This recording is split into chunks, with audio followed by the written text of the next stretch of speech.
To automatically change your Samsung Galaxy S24 Ultra lock screen wallpaper when you are working, you have to set the lock screen wallpaper in the work mode setting to the desired wallpaper. To do so, swipe down the top of the screen and then tap setting icon.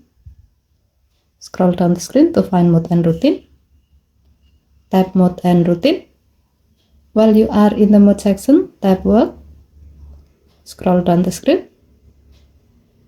Under change appearance section, tap the lock screen thumbnail. Select the desired lock screen wallpaper. As the example, we will select a wallpaper from the feature section. Tap done button to save your selection. With this setting, when work mode is active, your phone will automatically set the selected wallpaper as your lock screen wallpaper. Okay, thank you for watching. Please help to like and subscribe. Have a nice day.